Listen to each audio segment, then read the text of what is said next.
Today, I am at my sister's kitchen, and we are making artisan bread fresh from her sourdough starter. We're going to give you a few tips about sourdough. This is Melissa, okay, and she's going to do most of the cooking for this artisan bread. So, we're going to get started. I'm Melissa, Tammy's sister, if you don't know me already. Okay, we're back, and we're going to mix up the bread, and I'm going to show y'all real quick, now that this has doubled and it's ready, how you just test your starter. Okay, once it's floating and it don't hit the bottom, that's when you know it's ready and your bread will rise. But your starter's good. And a lot of things like pancakes, stuff like that, that part won't even matter because you just use, as long as your starter is active and bubbly like that, you can use it for about anything. Pizza dough, cinnamon rolls, that kind of stuff. Now this, we're just going to mix up all together. And this is 3 cups of white lily bread flour. We're just going to do a 1 loaf and a Dutch oven. And then you've got 1 1/4 cup of water, but you want it a little bit warm. Baby bottle warm. Yeah, it's just barely warm. Let me check how much honey I need. This is to soften your bread. You don't have to have honey, but I did it in my sandwich bread. You don't taste it at all. It's a tablespoon. This is kind of 8 grams. This is my tablespoon. But it works.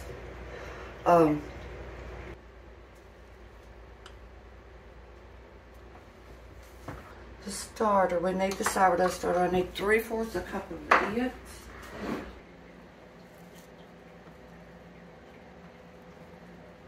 If I get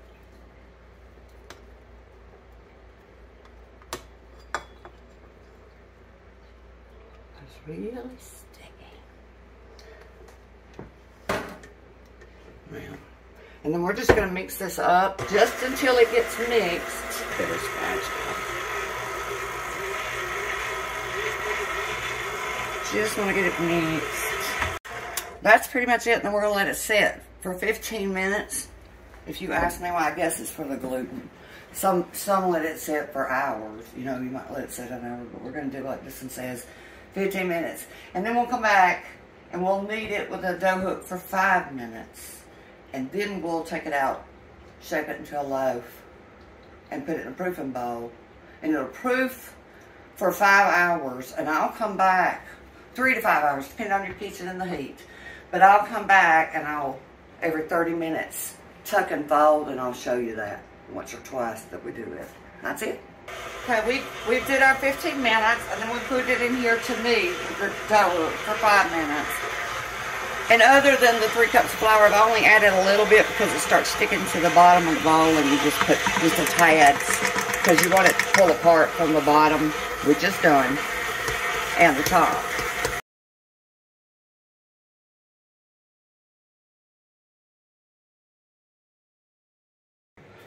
And I ain't gonna do, like, cause we don't need to knead it since we let the dough hook do it.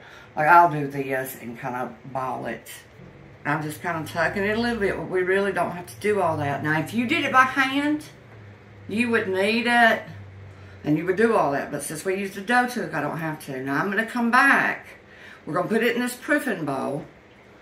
And you have to put tons of flour. That's why you see these loaves with all that extra flour on the top, just so it don't stick to your thing. We're going to put it in there and we're going to leave it for 3 hours. And it should about double. And during those 3 hours now, I'm going to come back like every 45 minutes and I'm going to call what they call it tuck and fold. And then just cover it. So if you've got a proofing bowl with this fabric, then you flour it. But if you're using a regular bowl, you just use some oil and spray it. And cover it with plastic while it rises. It's been about an hour, so I'm just going to do a couple of stretch and folds, and then we'll put it back in there for another hour. It's been 3 hours. Well, we got to let it do 3 hours, so it's been an hour. And that's just when you pull it over to the top, go to the opposite side, stretch and pull, that over and tuck it. And then we're going to go back this way. And you're going to go back that way. And then I'm just going to tuck it back under. You don't have to do that. I'm going to let it sit another. Do you know why they make you do that? Because it ruins your rice. It's for you, so your bread will have some, you know, some density, so it don't just fall to pieces. Okay.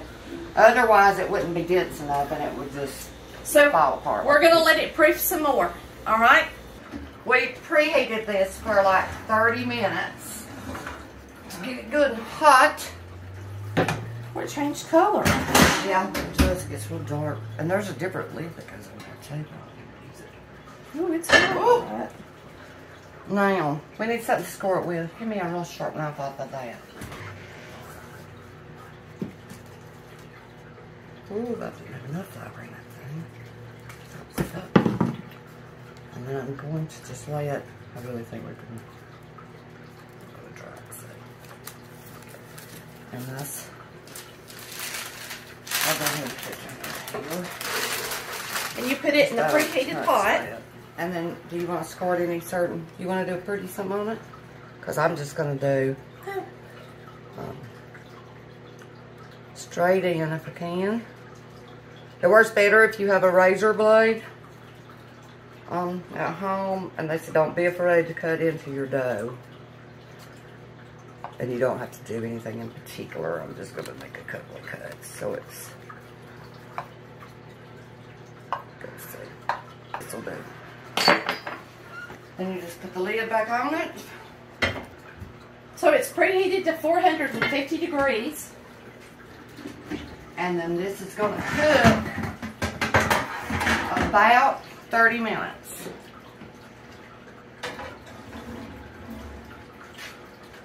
It's what this particular recipe said. I can't remember. I want to say my last one was a little longer, but we'll look at it in 30 minutes and we'll know. Yeah.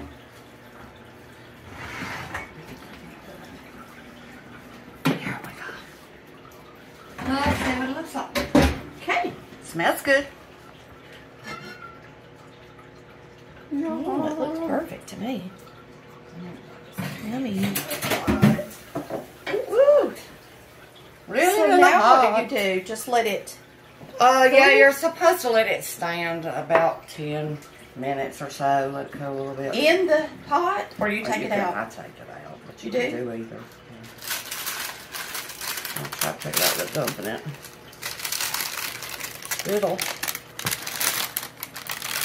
It's pretty. And Yeah, it smells it's good. Yeah, they can't cook it. All right. So you bake it in a Dutch oven? So y'all want to cut it just for the purpose of the video real quick? We can let it. Yeah. Do you have a bread knife? Yours. Oh, okay. The crust is tough on these. It's supposed to be. Well, watch out. That's your table. There we go. It's pretty. And I put our good butter up. We got some flavored butter.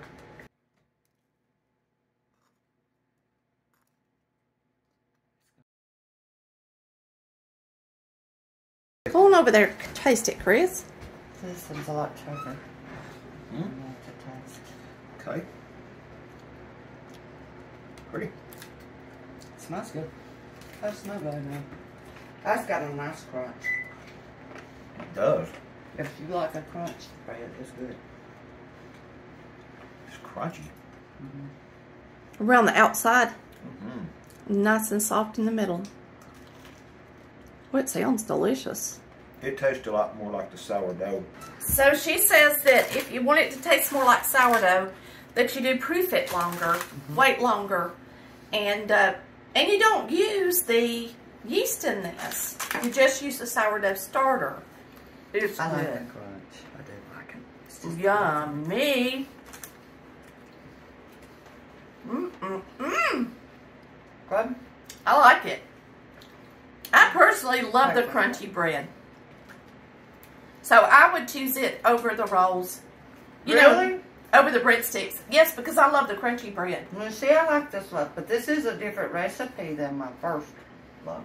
Right. So you like this better? I do. I'm not sure I like it better than breadsticks, though. Maybe I like them equal. Yeah.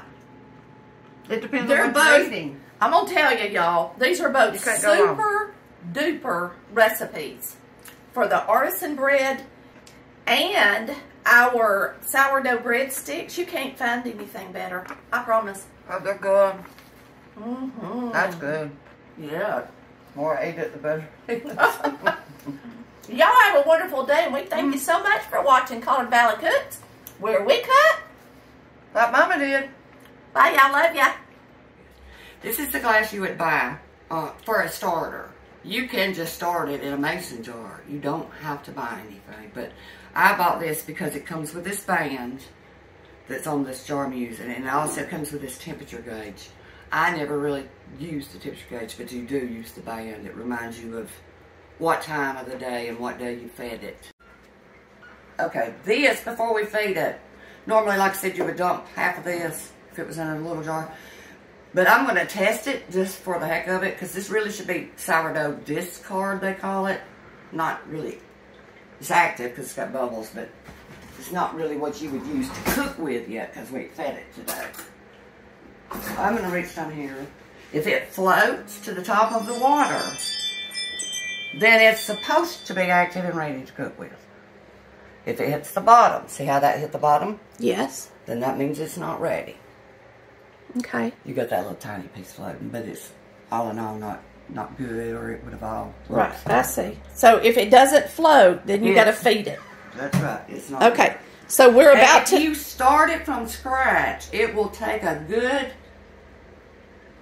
7 to 14 days Before it's it ready. will ever float. Okay, so we're about to feed this starter so that we can make some artisan bread today.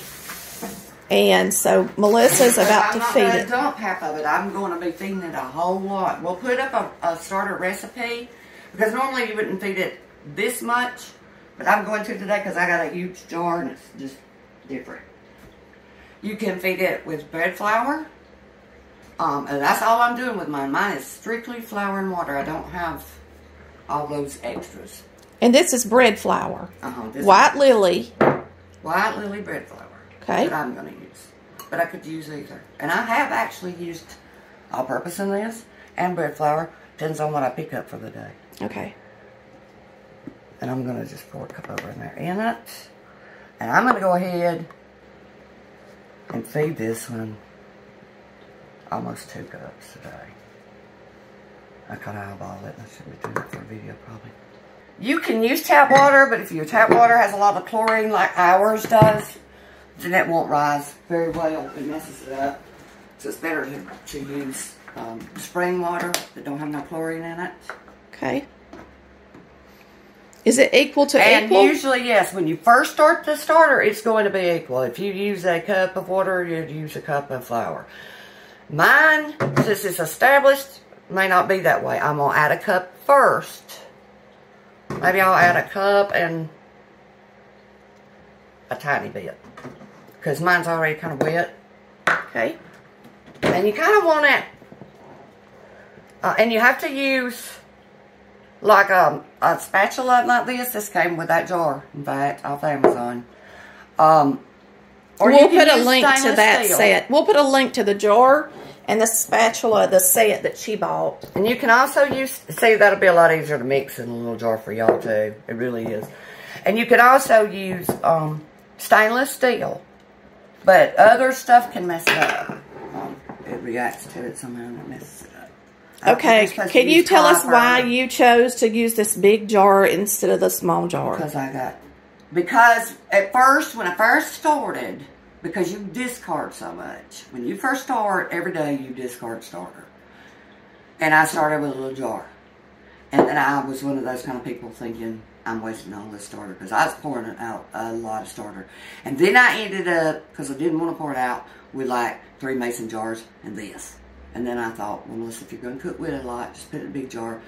Though they don't always recommend it, because they'll say if this is dry, it can drop down in your starter and blah, blah, blah. But that ain't happened to me yet. And I can pick it out. If it's You got dry, a nice seal on it, for one. Yeah. Well, that keeps you it don't from do drying anything. out. And this comes with a cloth little cloth cover that goes over the top.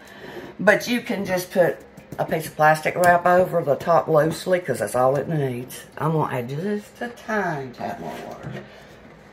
So y'all don't really go by my measurements. Like I said, we'll give you the starter recipe, and when you start it from scratch, it's going to be an even amount.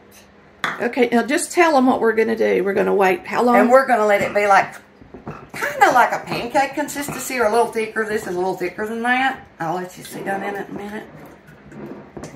But now we've got to let it rise for 4 hours after you feed it. It depends on your kitchen, but 2 to 4 hours usually. Usually 4 hours is about right. Hit that like button and subscribe. Love ya. Cooking time, it's over now. Tammy, she just showed you how to cook it up like